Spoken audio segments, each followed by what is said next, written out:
إن الحمد لله نحمده ونستعينه ونستغفره ونعوذ بالله من شرور أنفسنا وسيئات أعمالنا من يهده الله فلا مضل له ومن يضلل فلا هادي له وأشهد أن لا إله إلا الله وحده لا شريك له وأشهد أن محمدا عبده ورسوله أما بعد فإن خير الحديث كتاب الله وخير الهدي هدي محمد صلى الله عليه وسلم وشر الأمور محدثاتها وكل محدثة بدعة وكل بدعة ضلالة والضلالة في النار اللهم انفعنا بما علمتنا وعلمنا ما ينفعنا وزدنا علما أعوذ بالله السميع العليم من الشيطان الرجيم إن عدة الشهور عند الله 12 شهرا في كتاب الله يوم خلق السماوات والأرض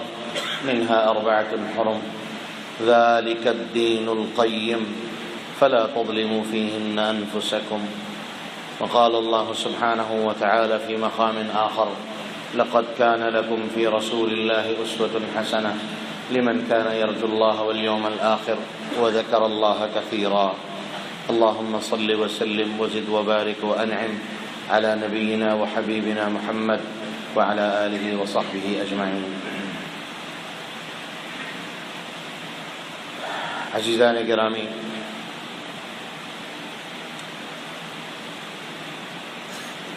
ہم ایک ایسے معاشرے سے تعلق رکھتے ہیں جس معاشرے میں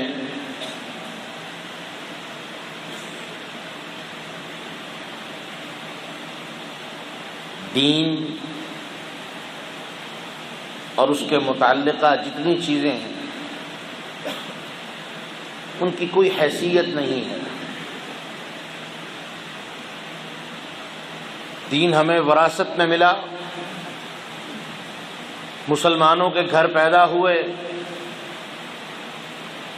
جو کچھ ماں باپ کو کرتے دیکھا، بڑوں کو کرتے دیکھا، وہی کرنا شروع کر لیا، اور اس پہ ہم اس قدر ڈٹ گئے، اس قدر ڈٹے، اس کے اوپر اس قدر ہم نے سختی اور دوام اور استمرار اختیار کیا کہ یہ جاننے کی ضرورت اور تکلف بھی محسوس نہیں کیا کہ جو کچھ میں کر رہا ہوں آیا واقعی یہ دین ہے یا نہیں ہے. اس بات کا تکلف بھی گوارا نہیں کیا کہ میں دین کے نام پہ اتنا کچھ کر رہا ہوں، ہر کام میں دین کے ساتھ جوڑ دیتا ہوں. ایک دفعہ دیکھ تو لوں، تسلی تو کر لوں، اپنی آنکھوں سے پڑھ تو لوں، کسی جید عالم سے سن تو لوں کہ واقعی یہ دین ہے یا نہیں ہے. اور اس چیز کی ضرورت ہم نے اس لیے محسوس نہیں کی کہ ابھی میں نے جملہ بولا کہ ہمارا تعلق ایسے معاشرے سے ہے جس میں دین کی کوئی حیثیت نہیں ہے، اور اس کا نتیجہ ہم جس معاشرے میں پل رہے ہیں وہاں سنت نام کی کوئی چیز آپ کو نہیں ملے گی، اللہ کے رسول کی اطاعت اور اتباع نام کی کوئی چیز آپ کو نہیں نظر آئے گی. ملے گا تو کیا؟ صرف بدعات اور خرافات جن کو دین میں دین کے نام پہ ایجاد کر دیا گیا. 4 دن پہلے ایک بدعت گزری، اور وہ کون سی بدعت؟ 27 رجب کی بدعت. اور وہ کیا تھی کہ جی اس رات رسول اللہ صلی اللہ علیہ وسلم کو معراج کروایا گیا، لہذا اس رات کو عبادت کرو. کیا دلیل ہے اس بات کی؟ یہاں تک کچھ لوگوں نے یہاں تک بھی جرأت اور جسارت کی کہ موبائلوں پہ، فیس بک پہ، ٹویٹر پہ، سوشل میڈیا کے تمام ذرائع پہ ایسی احادیث نشر کرنے کی کوشش کی گئی جن کا سرے سے کوئی وجود حدیث کی کسی کتاب کے اندر موجود نہیں ہے، اور اس کے اندر جھوٹی فضیلتیں، اور سب سے بڑھ کے جرت اور جسارت یہ، سب سے بڑی جرت یہ کہ کوئی شخص میری ذات کی طرف، آپ کی ذات کی طرف کوئی جھوٹی بات منسوب کرے، ہم اس کا جینا حرام کر دیں، اس کے گلے کو آ جائیں، اور ہم میں سے کوئی اٹھے اور امام الانبیاء جناب محمد الرسول اللہ صلی اللہ علیہ وسلم کی طرف کوئی جھوٹی بات منسوب کر دے اور ہمارے اندر ذرہ برابر بھی غیرت نہ جائے۔ سب سے بڑی جرت کہ اللہ کے رسول کی نسبت سے ایسی جھوٹی باتیں پھیلانے کی کوشش کی گئی جن کا سرے سے کوئی وجود ہی نہیں ہے۔ اور کس لیے کہ جی جو ہم کام کر رہے ہیں اس کو سپورٹ مل جائے۔ سپورٹ کیا مل جائے؟ کہ یہ رات اس کی کوئی حقیقت کسی کتاب کے اندر نہیں آئی، اور نہ ہی یہ بات ثابت ہے کہ رسول اللہ صلی اللہ علیہ وسلم کو معراج 27ویں رجب کو ہوا تھا، بلکہ صحیح ترین روایت کے مطابق رسول اللہ صلی اللہ علیہ وسلم کو معراج رمضان کے مہینے میں ہوا تھا۔ لیکن کون ہے جو اس بات کی فکر کرے؟ اور اس سے بڑھ کے ہماری بے حسی، وہ جو جھوٹی باتیں ہم تک پہنچی ہم نے انہیں آگے بھی شیئر کیا، آگے بھی پھیلایا۔ کیوں؟ کہ دین ہے اور اس کی کوئی حیثیت نہیں ہے، بیکار چیز ہے، ٹھیک ہے پھیلا دو آگے۔ ابو بکر رضی اللہ عنہ سب سے پرانے ساتھی، سب سے پہلے ساتھی، حدیث کا 5 لاکھ احادیث اللہ کے رسول کی پورا مجموعہ اٹھا کے دیکھیے، ابو بکر کی صرف 52 روایتیں، صرف 52 روایتیں۔ وہ لوگ جو حساب کتاب جانتے ہیں یہ 0.001% بنتا ہے، یعنی کچھ نہیں، آٹے میں نمک بھی زیادہ ہوتا ہے، اس سے بھی کم تعداد جناب ابو بکر رضی اللہ عنہ کی حدیثوں کی۔ پوچھنے والوں نے پوچھا، ابو بکر اللہ کے رسول کے سب سے پرانے ساتھی ہیں، کیوں اللہ کے رسول کی حدیثیں بیان نہیں کرتے؟ کیوں اللہ کے رسول کی سنت کا ذکر لوگوں کے سامنے نہیں کرتے؟ کیوں لوگوں کو اللہ کے رسول کی سنت کے بارے میں آگاہ نہیں کرتے؟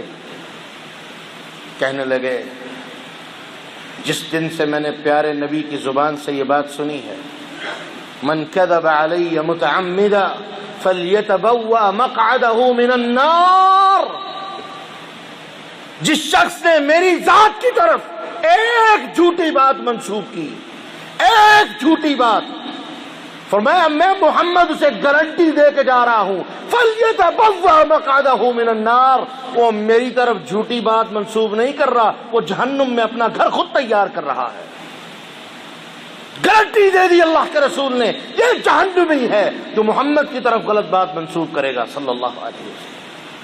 جناب ابو بکر کہتے ہیں اس دن کے بعد میں ڈر گیا ہوں کہ کہیں میری زبان سے اللہ کے رسول کی کوئی ایسی بات نہ نکلے کہ وہ لفظ بھی آپ نے نہیں بولا اور میں وہ لفظ بول دوں، اللہ کے رسول کی بات کو بیان کرتے ہوئے وہ لفظ بیان کر دوں جو اللہ کے رسول کی زبان مبارک سے نہیں نکلا۔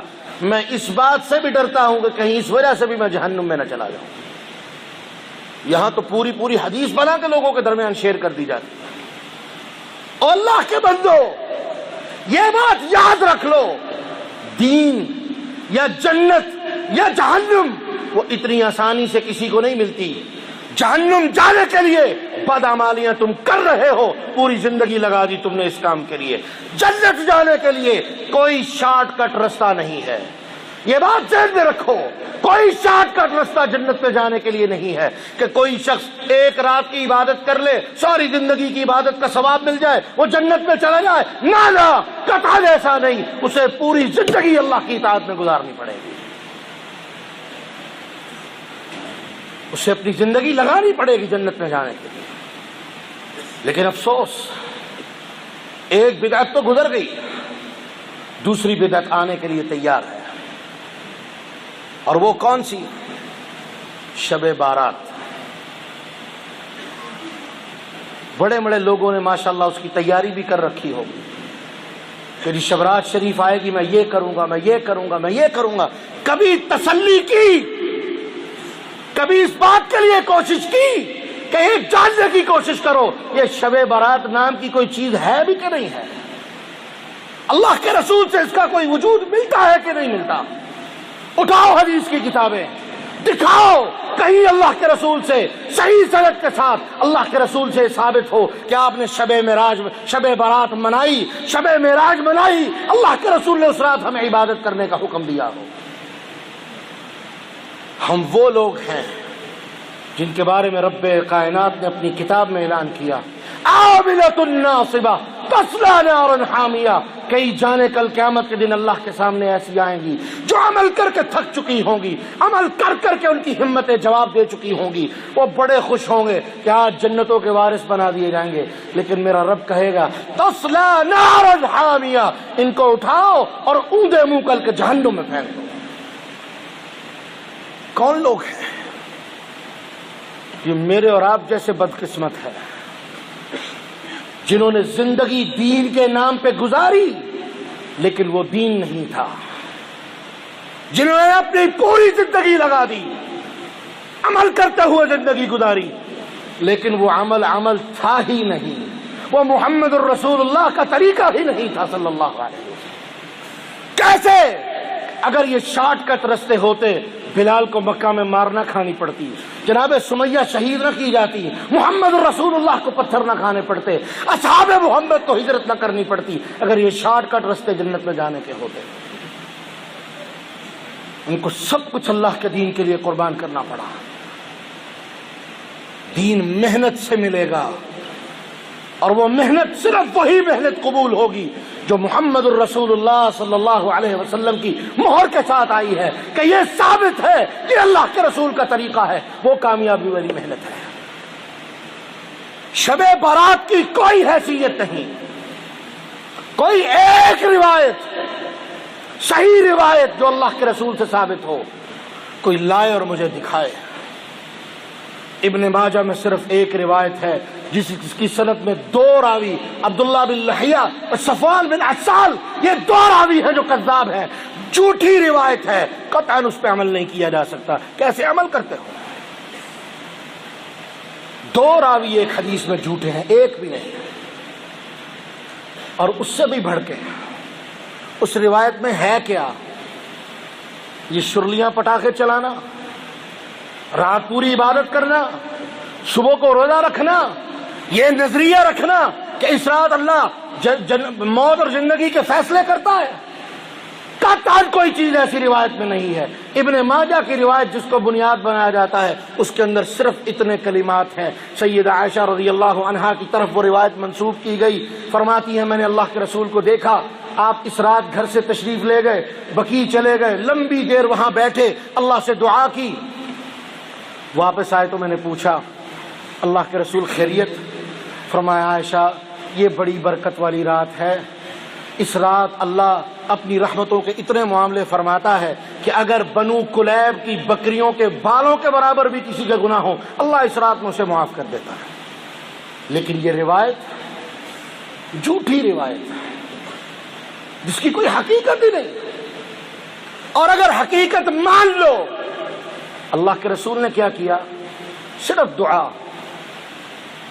تہجد نہیں پڑھی، نفل و نوافل نہیں پڑھے، روزہ نہیں رکھا، کوئی ایسی چیز بیان نہیں کی جو ہم لوگ کرنے والے ہیں کہ اس رات زندگی اور موت کے فیصلے ہوتے ہیں، رزق تقسیم ہوتا ہے۔ یہ ساری باتیں بالکل من گڑت، جھوٹی اور بیکار اور بکواس باتیں، کوئی ایک چیز بھی اللہ کے رسول سے ثابت نہیں۔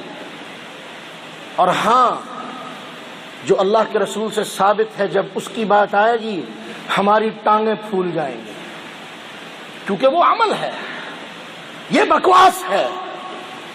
عمل کرنے کے وقت جب باری آئے گی ہم لوگ عمل سے بہت دور بھاگنے والے ہیں، ہمیں شارٹ کٹ رستے چاہیے، اور یہ وہی رستے ہیں جن کے بارے میں قرآن کہتا ہے شیطان نے مزین کر دیے، شیطان نے خوبصورت کر کے دکھا دیے، نماز پڑھنے کی ضرورت نہیں، یہ کرنے کی ضرورت نہیں، ایک روزہ رکھ لو، ایک رات کی عبادت کر لو، خلاص پکے جنتی۔ نہ میرے بھائی، نہ، اس طرح جنت ملتی تو اصحاب محمد کو کبھی تکلیفیں نہ اٹھانی پڑتی، اگر اس طرح جنت ملتی اللہ کے رسول کو پتھر نہ کھانے پڑتے، اگر اس طرح جنت ملتی اللہ کے رسول کو تلوار اٹھا کے کفار کے مقابلے کے لیے جہاد کے میدان میں نہ نکلنا پڑتا۔ آؤ اب اللہ کے رسول کا طریقہ جانتے ہیں۔ سنن النسائی میں روایت ہے، اسامہ بن زید رضی اللہ عنہ روایت کرتے ہیں، کہتے ہیں اللہ کے رسول میں نے شعبان کے مہینے میں آپ کو ہمیشہ دیکھا ہے، ایک دفعہ نہیں، دو دفعہ نہیں، ہمیشہ۔ اور اسامہ کون ہے رضی اللہ عنہ؟ یہ جناب زید جو اللہ کے رسول کے منہ بولے بیٹے تھے، ان کے بیٹے ہیں، اور اللہ کے رسول ان سے شدید محبت کرتے تھے۔ اتنی محبت کہ ایک عورت قبیلہ بنو مخزوم کی جس نے چوری کی، اس کا نام فاطمہ تھا، اس کی سفارش کے لیے اللہ کے رسول کے پاس جناب اسامہ کو بھیجا گیا، اور ان کا لقب تھا حب رسول اللہ، اللہ کے رسول کے محبوب ہیں، اللہ کے رسول ان سے محبت کرتے ہیں۔ وہ کہتے ہیں اللہ کے رسول میں نے ہمیشہ آپ کو دیکھا ہے کہ شعبان کے مہینے میں آپ بڑی کثرت کے ساتھ روزے رکھتے ہیں۔ جی کون ہے ذرا شعبان کے مہینے میں روزے رکھ کے دکھائے، وہ بھی نفلی، اللہ کے لیے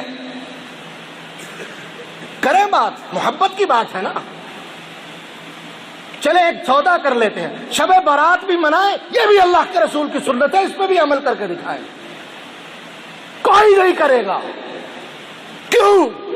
کیونکہ محمد الرسول اللہ صلی اللہ علیہ وسلم جس جنت کی طرف بلانے آئے تھے، وہ جنت محنت سے ملتی ہے، مشقت کرنی پڑتی ہے، دنیا قیدیوں کی طرح گزارنی پڑتی ہے، تب وہ جنت کا وارث بنا جاتا ہے۔ وہ جنت شارٹ کٹ رستے سے نہیں ملتی ہے۔ ام سلمہ رضی اللہ عنہا روایت کرتی ہیں، صحیح مسلم کی روایت ہے، کہتی ہے اللہ کے رسول صلی اللہ علیہ وسلم کو میں نے اتنے تسلسل کے ساتھ روزے رکھتے ہوئے رمضان کے علاوہ کسی دوسرے مہینے میں نہیں دیکھا، صرف شعبان کے مہینے میں آپ ایسا کیا کرتے تھے۔ عائشہ رضی اللہ عنہا روایت کرتی ہیں، مسند احمد کی روایت ہے کہ اللہ کے رسول صلی اللہ علیہ وسلم شعبان کا پورا مہینہ روزہ رکھتے تھے، یعنی کثرت سے شعبان میں روزے رکھتے تھے۔ کون ہے جو اس پہ عمل کر کے دکھائے؟ اور جناب اسامہ کو اللہ کے رسول نے جو جواب دیا وہ بھی سن لیجئے۔ فرمایا اسامہ وہ مہینہ جو رجب اور رمضان کے درمیان میں آتا ہے، یعنی شعبان، فرمایا لوگوں کی اکثریت اس مہینے کے بارے میں غافل ہے، اور وہ غافل کیوں ہے؟ اس مہینے کی فضیلت کیا ہے؟ فرمایا ترفع الاعمال الی اللہ، بندے کے پورے سال کے اعمال اللہ کے حضور پیش کیے جاتے ہیں۔ کون ہے جو یہ عمل کر کے دکھائے؟ کوئی نہیں، کیونکہ ہمیں شیطان کا مزین کردہ اور شارٹ کٹ رستہ وہ زیادہ محبوب اور قبول ہے، لیکن وہ رستہ جو محمد الرسول اللہ صلی اللہ علیہ وسلم کا رستہ ہے وہ ہمیں منظور اور مقبول نہیں، کیونکہ اس پہ محنت اور مشقت کرنی پڑے گی۔ اس لیے میرے بھائیوں، آج کے پورے خطبے کا لب لباب دو چیزیں ہیں۔ نمبر ایک، شب بارات نام کی کوئی چیز ہمارے دین کے اندر نہ ہے، نہ اس کی کوئی حیثیت ہے، اور جان لو جو اس رات کو باعث ثواب سمجھ کے اس رات کو عبادت کرے گا، اس کی عبادت اللہ کے ہاں ثواب کی بجائے اس کے گناہ کا ذریعہ بنے گی، اس کے جہنم میں جانے کا سبب اور ذریعہ بنے گی۔ کیوں؟ کیونکہ یہ بدعت ہے۔ اللہ کے رسول نے اس کے بارے میں فرما دیا کل بدعت ضلالہ، یہ بدعت ہے اور بدعت گمراہی ہے، اور کل ضلالۃ فی النار، اور گمراہ بندہ جنت میں نہیں جا سکتا، فرمایا وہ سیدھا جہنم میں جائے گا۔ اور دوسری بات، شعبان کا مہینہ رمضان کی تیاری کا مہینہ ہے، اور رمضان کی تیاری اپنی عادت کو تبدیل کر کے کی جاتی ہے، اور وہ عادت کی تبدیلی دو چیزوں میں، رات کو جاگنا رمضان کی راتوں کی تیاری کے لیے، اور دن کو روزہ رکھنا رمضان کے روزے کی تیاری کے لیے، یہ اللہ کے رسول کی سنت ہے۔ کوئی ہے جو اس سنت پہ عمل کرنے والا ہو؟ کوئی ہے جو اللہ کے رسول کی صحیح سنت پہ عمل کرنے والا ہو؟ اور ایک روایت سنا کے بعد کو ختم کرتا ہوں۔ اللہ کے رسول صلی اللہ علیہ وسلم نے خوشخبری سنا دی اس شخص کو، فرمایا جو شخص ایک روزہ، صرف ایک روزہ نفلی اللہ کے لیے، لیکن وہ بدعت والا روزہ نہ ہو، شب برات کا روزہ اس میں شامل نہیں ہوگا کیونکہ یہ بدعت والا روزہ ہے، ایک روزہ نفلی روزہ صرف اللہ کو راضی کرنے کے لیے، فرمایا اس ایک روزے کے بدلے میں اللہ اس شخص کو جہنم سے 70 سال دور پھیر دیتا ہے۔ بعد اللہ عنہ من النار 70 خریفا، اللہ اس کو جہنم سے 70 سال دور فرما دیتا ہے۔ اللہ سے دعا ہے اللہ ہمیں اپنے رسول کی صحیح سنت کو سمجھنے کی اور اس پر عمل کرنے کی توفیق عطا فرمائے۔ یہ جو بدعات اور خرافات ہیں جو دین کے اندر دین کا بیڑا غرق کرنے کے لیے ایجاد کر دی گئی ہیں، ہمارے ایمان کا بیڑا غرق کرنے کے لیے ایجاد کر دی گئی ہیں، اللہ ہمیں ان سے محفوظ فرمائے، اللہ ہمیں صحیح دین کو سمجھنے کی اور اس پر عمل کرنے کی توفیق عطا فرمائے۔ وآخر دعوانا ان الحمدللہ۔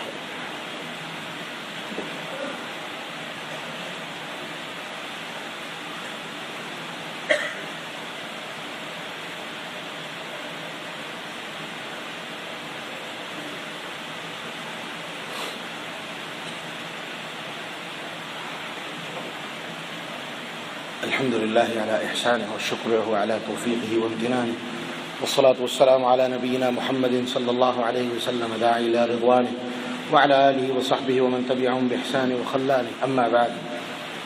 ایک چیز جو ہمارے معاشرے کی وجہ سے ہمارے دماغوں میں آتی ہے، اور میں جانتا ہوں کہ آپ میں سے بھی اکثر لوگوں کے دماغ میں یہ بات ہے کہ دیکھیں جی مولوی صاحب تو اتنی باتیں کر گئے ہیں، اور وہ کروڑوں لوگ جو شب برات مناتے ہیں کیا وہ غلط کر رہے ہیں؟